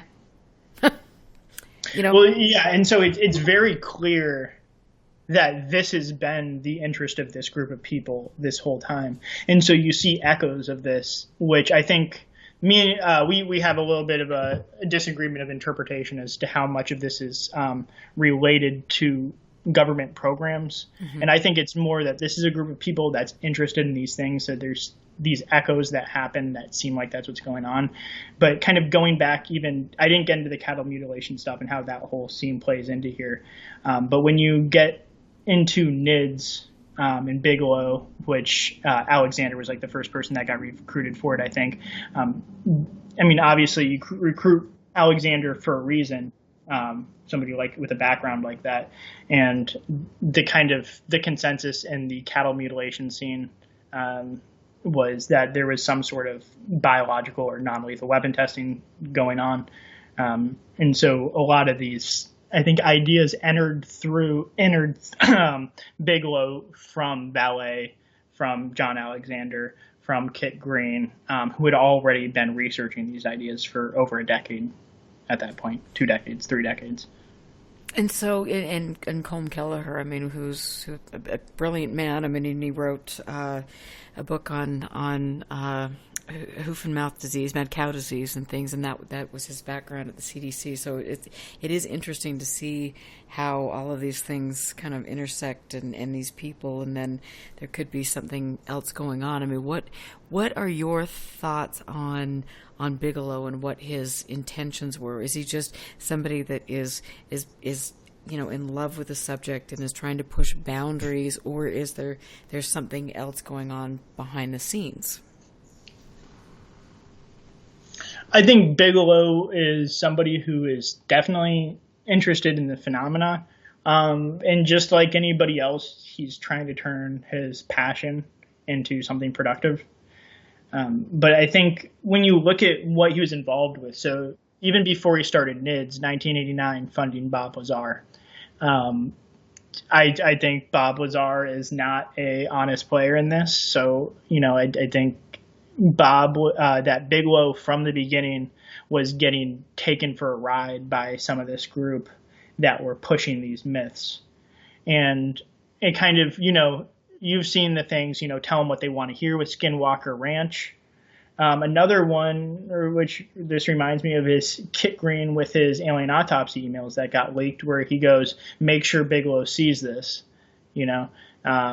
So I think these people were probably whispering in his ear. I don't think it's an accident, because Colm Kelleher, he wasn't really involved in UFOs before he did this stuff, but it was not an accident that Bigelow hired somebody with a specialist in, bovine infectious diseases. That was a theory that had been floating around for a long time in the field. And then some of the, Bigelow also went off after the Holloman tape in the early years. He went after the Fort Dix UFO shooting, or like alien shooting.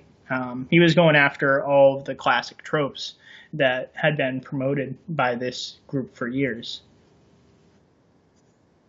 Yeah, that is curious. And so what are your thoughts on Skinwalker Ranch? So it's clear that this group, like Ballet in particular and Hynek, and had an interest in the Uintah Basin going back to the 70s. And so I would imagine that, Bigelow's got some money to throw around. They go to these guys and he goes, what should we do? And the idea of finding a UFO hotspot and setting up sensors is obviously not a new idea. This has been discussed in the UFO community for a long time, but I'm guessing that's what they pitched to him. And then they went out there. And the thing is, I think people are trying to look for kind of a general motive, but it's really, you kind of got to look at the motive of each individual person, because what we have here is we have people with kind of like very different belief systems and very, odd belief systems in it, not necessarily a bad way. But I think someone like Bigelow was looking for confirmation of the phenomena, and he had some of these, real smart people in there telling him what he could do. We both read the Baiting the Trickster article that just came out. I think that's a good hypothesis for what they're doing, and we've talked about that in the past before, that there definitely seem to be Vallee's comments about the control system that he has made over the years. It certainly indicated that there has been some testing that's going on. But I think they were probably trying to do a lot of things, test a lot of different theories. It is one of the things I will say that it's weird to me is that the people that owned the ranch before the Shermans said that there was no, paranormal activity there. The fact that Area 51, Element 151, Bob Lazar rumors were floating around. And then also the lack of money that was spent on surveillance equipment seems odd to me. All of their stuff seems really pretty, am I allowed to say shitty? Yeah. It's my show. Yeah. You can say whatever you want. I've clearly pushed the boundaries on that as of late. It seems like they had pretty shitty equipment. Well, and that's the interesting thing, as I've been kind of putting everything together, and, I step back and then I dig in and I step back, and it is curious that they really had, and this is by, several different people that were actually on the ranch, during the NIDS days and then during the Bass days. I mean, the good equipment was sitting at Bigelow headquarters, and for whatever reason, the people that were supposed to be documenting the phenomenon had really nothing. But it is interesting that in Jacques Vallée's book, the fourth journal, Forbidden Science, he mentions that he had a talk with Bob Bigelow and said that perhaps there should be a group of people that are monitoring the ranch from outside the ranch.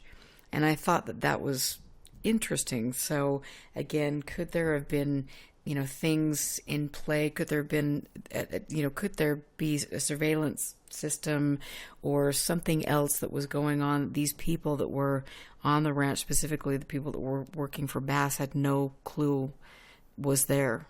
And I think that that could be possible. I think they were trying to monitor for in exactly the same way that you would monitor for the effects of a non-lethal weapon. But I think in this case, what they think the non-lethal weapon is arising from the UFO phenomena. And so I do think it's pretty ethically dubious to do that, but I think from their perspective, there's really no evidence that anything they're doing is going to manifest a UFO, which is going to emit radiation, which is going to cause health damage to people.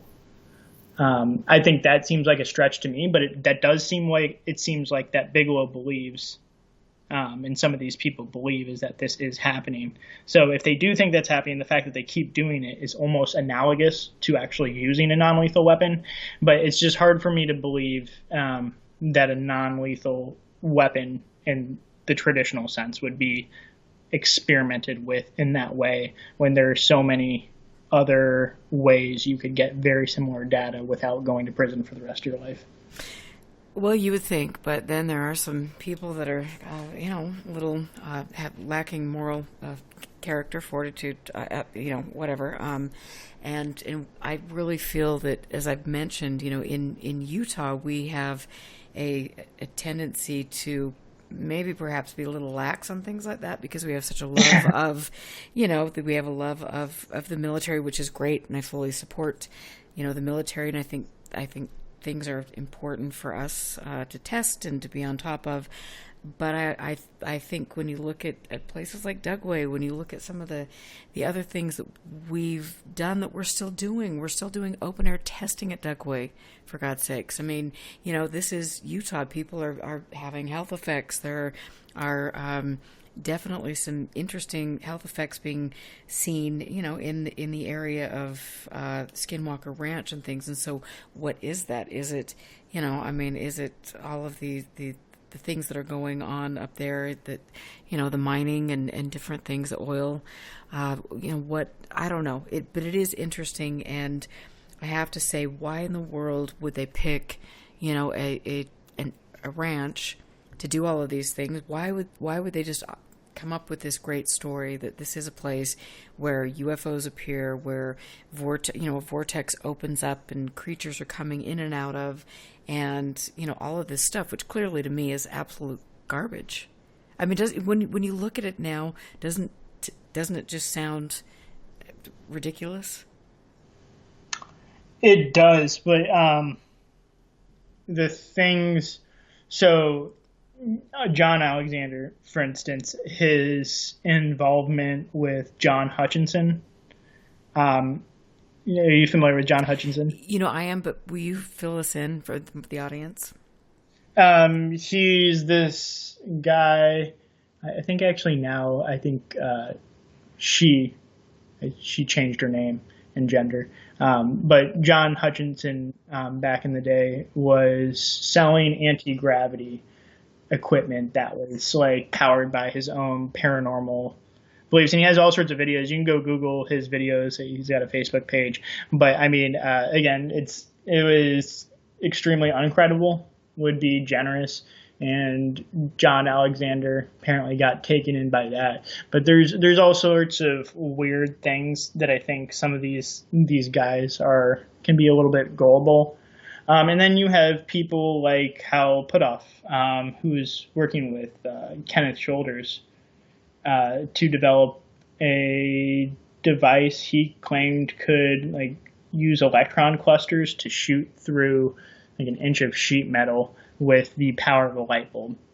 And he was claiming this back in the 80s or 90s or something. This is a technology that, if it existed, would have revolutionized warfare. And Kenneth Shoulders, who he developed it with, by the way, was back one of the people in the early cybernetics conferences, the Macy conferences, if anybody's interested in looking at the origins of cybernetics. But he's another one of these cybernetics influences. So things like that, that seems to be more like not being taken in and being a little bit gullible. That seems to be, to me, more like exaggerating your data and exaggerating technology in order to get sponsors. So I think some of that stuff was going on too. So I think there's a mix, just like Puharich. I think Puharich was a guy who had a genuine interest, but would exaggerate to get funding. And then I think you have naive people, and it gets very difficult trying to disentangle who is who. Yeah, I mean, it really does, and I'm sure that they, there's a reason for that, which is, just to confuse us and give us something to think about. And so I want to ask you about Benowitz, because, I sent you a paper earlier today with regard to Benowitz, and that's something I've actually read on the show before. But tell us your thoughts on the Benowitz Affair. Yeah, that was a really fascinating paper. For people that don't know, it was by this guy, Jim McCampbell, who I believe Jim McCampbell wrote a book about kind of the electromagnetic effects of UFOs, right? Mm-hmm. Yeah, and so again, this gets back to the same kind of theme that people are interested in. And I've talked to you a bit about this before. I think that's because it's represented in the literature. A lot of people being paralyzed by being from UFOs and stuff. But anyways, that guy, Jim McCampbell, interviewed Paul Benowitz. I will say the one thing that really jumped out at me was the interview was in mid-1984, and Benowitz said he had been shown a top-secret document from the early 50s. And somebody told him that was relating to UFOs, and that the person told him that he would get killed if somebody found out. Okay, so the reason that is so interesting is because that sounds like that is the Eisenhower MJ-12 document. The reason it's even more interesting is because the Eisenhower document didn't get mailed to Jamie Chandra until the end of 1984. So I don't know what document that was, but if Benowitz was shown the MJ-12 document, it would mean that he was shown it before it was mailed to Chandra, which would be interesting. But more generally, most people are familiar with the idea of Paul Benowitz intercepting these signals and decoding them is pretty interesting. I've seen some stuff, and he talks about it a little bit there, that makes me think that Paul was off, he was unstable. And you get that impression if you've ever looked at the pictures Paul was showing people, where he says you can see all these things into them. There are almost none of the pictures you can see anything. Some of them you can see something. Some of them you see blurs. Some of them you see actual objects. But a lot of the pictures, it's clear he was having some paranoia. And a lot of the people at the time that were involved with him said the same thing, that you couldn't see what he saw in the pictures. I also don't believe, it's hard for me to believe that his house was being broken into, his furniture moved around. That he was being injected with chemicals. So, I mean, even people like Bill Moore that, have talked about this, how in that document where he's talking about the UFOs he saw over Lover's Lane, Bill Moore has talked about how those are just cars. So in Chris Lambright's book where he talks about Benowitz, it's pretty clear that Benowitz was seeing something.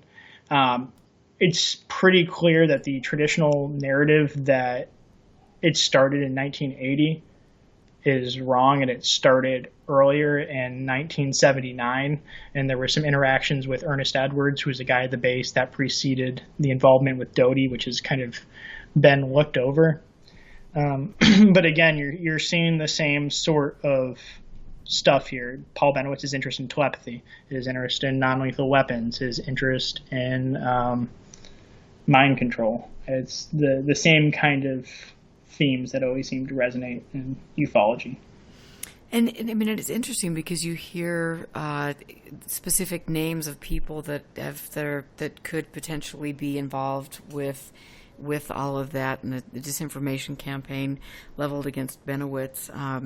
And I've heard, I've heard some names come up, and there was in fact, somebody had brought this up, I think, on my show a few weeks ago, just about the Hynek connection, about Jacques Vallée and some of the connections there. And so I find that really fascinating, and maybe we'll get to the bottom of that at some point in time. But what do you think about that? Have you heard anything that you can talk about? Or one thing I will say that has confused me is there's a couple things I've seen where Paul talks about how he devised the communication system with the aliens. And when you look at his description of how he does it, if I'm remembering right, I think what he did was he essentially made like an 8x8 grid, and each cell of the grid had a different word. And then he would take these communications, and I apologize to anybody if they know the details of this, or if I'm wrong, even if you don't know the details. But he would take these signals coming in, these electromagnetic waves, and he would match them onto one of the cells in the grid and use that to kind of figure out what they were saying. But basically, it seemed like it was a very ad hoc kind of something he just made up. And it doesn't seem like it was a pre-programmed thing. Like if the Air Force is going to give you a computer that's going to decipher the signals, you wouldn't then go and make up this whole arbitrary system, this 8x8 grid. But then there's also testimony from some people saying that they saw the videos that Paul was getting. Gabe Valdez's son, I believe, said it looked like Oregon Trail, and that there were these kind of reptilian bird-like aliens that Paul was getting on his screen, and that he saw. So it seems like it's just so hard to disentangle, because I don't trust Paul. I don't think Benowitz is a reliable narrator in his own story. But some of the things he's said about how he constructed the program don't seem to fit with getting the computer program from the Air Force. But then again, some of the people, like, he's not going to construct a program that's going to create a video feed of aliens, Well, it is interesting, and I just, the whole thing, and Doty, who's an interesting character. I mean, do you think that Doty, what was he working as a rogue operator on this, or was he Was this an OSI operation? What are your thoughts? So, I have a theory that this what is happening here kind of has a historical background that kind of predates the Paul Benowitz stuff. And one of the things that is odd is that when Doty first goes to visit Paul Benowitz, he brings with him Jerry Miller.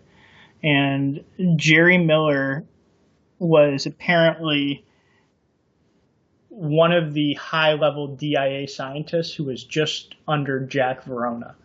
And Jack Verona was the CIA or the DIA's head of scientific and technical intelligence, and he was the main sugar daddy for the for the remote viewing program. And especially at this time, in around 1976, the remote viewing program had shifted to the Air Force, and then it ultimately shifted to the DIA. And Dale Graff, who was running the remote viewing program at the Air Force, moved to DIA to work under Jack Verona when the Air Force started giving Dale Graff trouble. But Jerry Miller is another one of Jack Verona's guys. And when Doty first goes to visit Benowitz, he brings Miller to him. And so I've always wondered how that connection was made. And somewhere, I think Doty says there's some guy, John Brisbois, at the base that made the connection. But then you still have the question of, okay, so you have a UFO story. How do you know to even go to Jerry Miller to begin with? Because apparently he'd been a Blue Book investigator back in the day. But when you start looking at Sandia Base, there were people at the Sandia Base like Henry Monteith and Howard Burgess who were interested in the cattle mutilation phenomena in the late 70s. And so Paul Benowitz, in 1978, before he'd ever taken those videos over Kirtland or ever been to Dulce, was investigating cattle mutilations. And he met Gabe Valdez.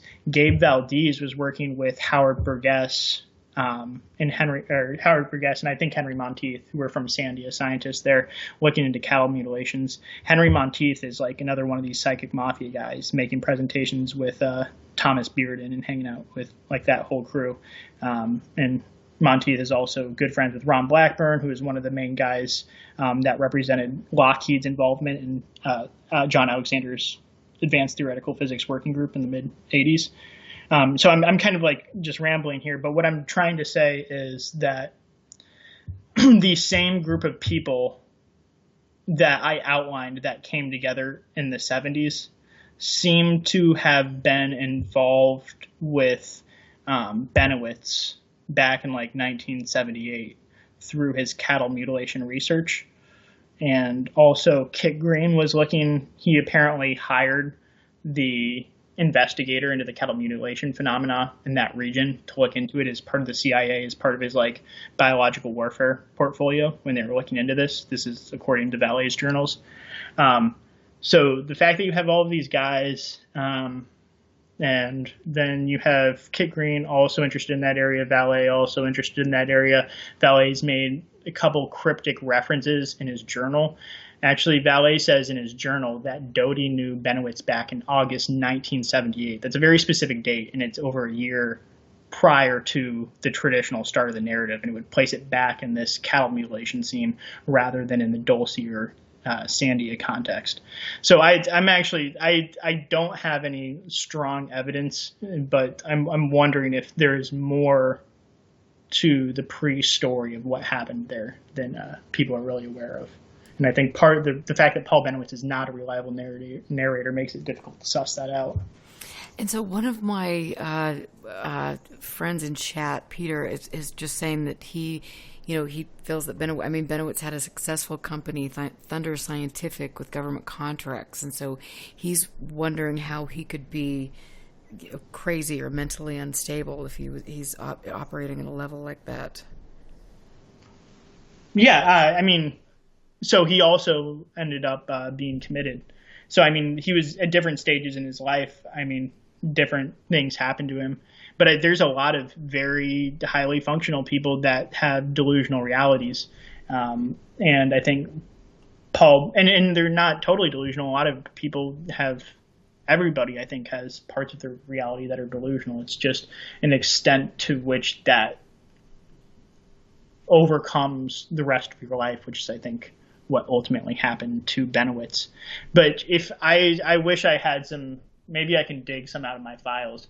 But if you can find some of the pictures that Benowitz was sending around at Dulce Base, if they're like circled and annotated for what's there, and it's just you can't see anything, I would suggest somebody go look at that if you want to get a good idea of what Benowitz's mindset was. One other little fact here: Benowitz was into the 9, and I don't know if it was the same 9, but he talks about it in his journal, there being a council of 9 for the aliens.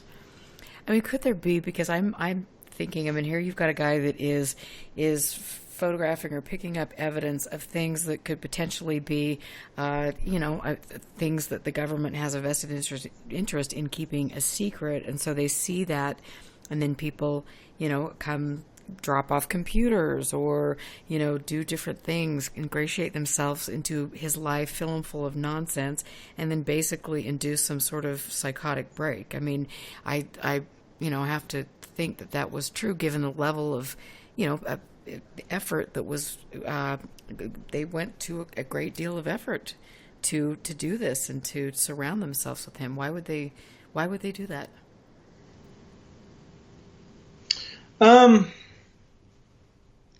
I think Doty was probably a little rogue here. I don't know that, but I mean, judging from the fact that he apparently later got fired from the Air Force for pulling similar shenanigans. And I would imagine he did a lot of this stuff off the books in his free time. I think he probably, but I could be wrong. This could be a highly organized counterintelligence op where he was just following orders, but it doesn't explain to me why if that's the case, that he would continue to do this bullshit for the rest of his life. It seems to me like it's clear he's another one of these people who enjoys just getting out there and LARPing and doing performance art and being in the limelight. Mm-hmm.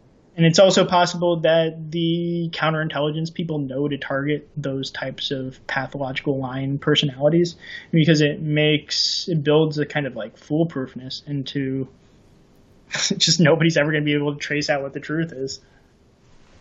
Isn't that interesting? And I know, here in Utah, I have people that I've known over the years that have gone out and sat on the edges of military installations and been exposed to Lord knows what. But I mean, they have had visits from people who have confiscated their computers and have mentioned. And I had somebody that told me who was a contractor that was at a meeting at one of the Air Force Base, and they specifically mentioned this person by name and said that if you're approached by him, do A, B, C, and D and things. And so, I mean, obviously there's, and now I'm looking at it in hindsight, it's not because he was, photographing UFOs. It's because he was photographing things that were, should not be falling into the enemy's hands. This was testing that we were doing, top secret testing. And so, I mean, I just have to wonder if that's what didn't happen to Benowitz, and they really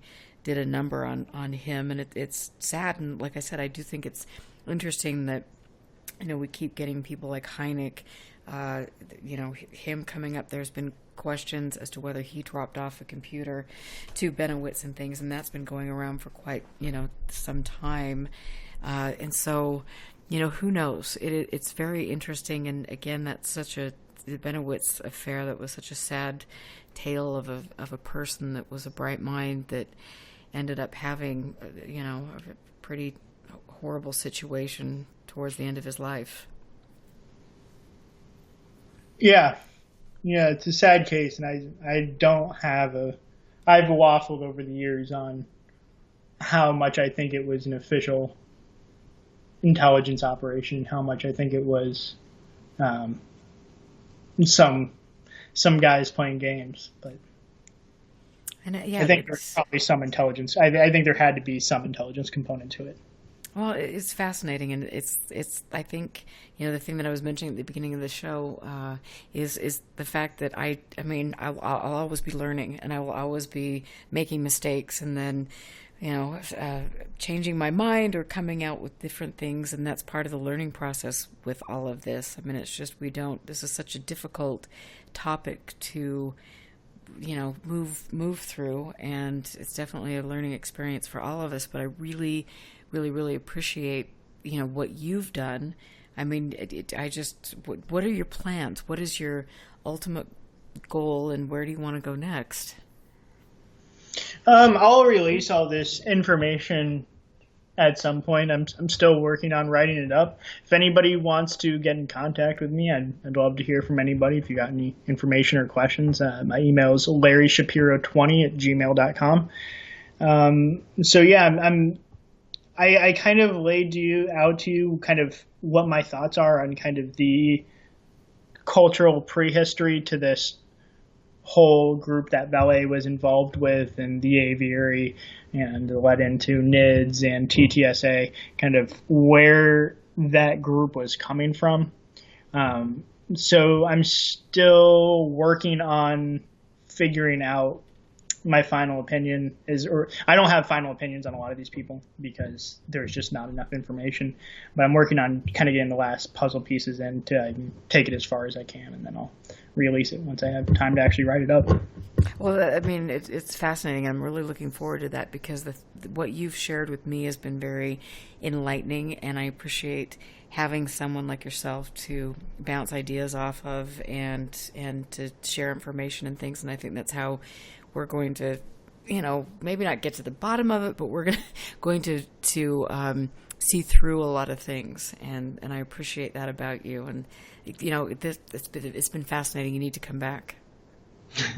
Yeah, if I could leave, because that just reminded me, if I could leave everybody out there with one comment who's interested in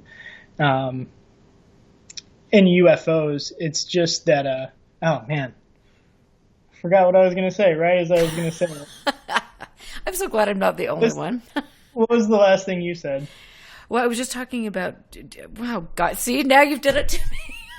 All right, well, at least that puts us on even ground. Oh, yeah, I was going to say the class curse. If you've ever heard of that, Phil Klass is kind of like arch skeptic, but his class curse is all of you UFO investigators, you are destined to die knowing no more about the UFO phenomena than you do right now. And I unfortunately tend to think that's kind of true. I think we're messing around. We're trying to figure out something that's a couple of steps ahead of us, to say the least. But what I would say is, going back to my Amy Michelle quote, that doesn't mean that this can't be a fascinating field. But if you are going into this field and it's not going to be fulfilling for you unless you get an answer, I think you're going to be sorely mistaken. But if you enjoy the journey, it can be pretty fun. See, and that's exactly it. I mean, enjoying the journey. And sometimes I do, sometimes I don't. But it's been an important and interesting process for me over the years. And so I just want to ask you really quickly, do you believe that aliens are visiting us? Yeah. I do. You do? Yeah, I just had to think about it because I don't necessarily think that what we're seeing in UFOs are aliens, but I think either way aliens are. I don't know what the frequency is, but I think they have visited, will continue to visit. Okay. And that'll be another show. And thank you for asking that question from Peter. So that's great. Again, wonderful show. I wish the best to you, and I look forward to talking to you very soon. So this will be great. And then people you've given, one more time, just give people your information so they can reach out to you. Yeah, Larry Shapiro, LarryShapiro 20. Just at gmail.com. So LarryShapiro20 at gmail.com. Sweet. All right. Thank you. Well, stay out of trouble. You know I won't be. And I want to thank everybody for listening to UFO Classified. You can go to UFOclassified.com to support the show and to support my archiving efforts. I hope all of you stay safe, and I will catch you next Friday. All right. Yeah. Thanks, guys. Good night. Night. Thanks, Erica.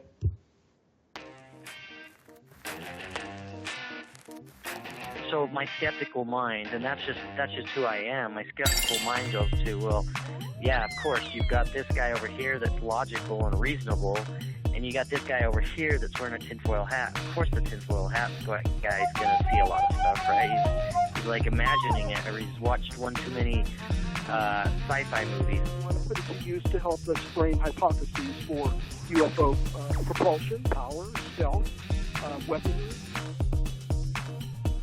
Everything that we experience is very positive.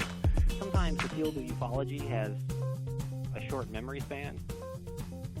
We didn't know anything about the $22 million back then. We just kind of thought, well, this is, and I think that was the reason why they were looking for military-type people, because in the military, you work with whatever you got, no matter what the situation is, and you just kind of adapt and overcome.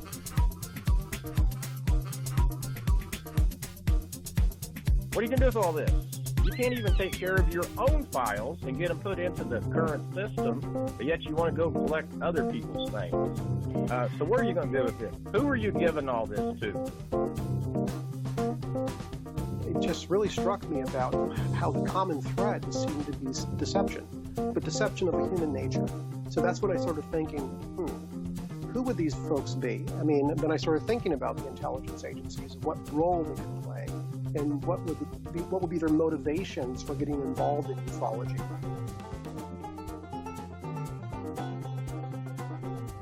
I'm not saying that because the gimbal is not a rotating flying saucer, that means that all the UFOs are false. Not at all. All I'm doing is I'm looking at this one case, these individual cases, and seeing if there's an explanation for those. So try to, if I could ask people out there listening, don't think that I'm trying to attack your entire beliefs about these things.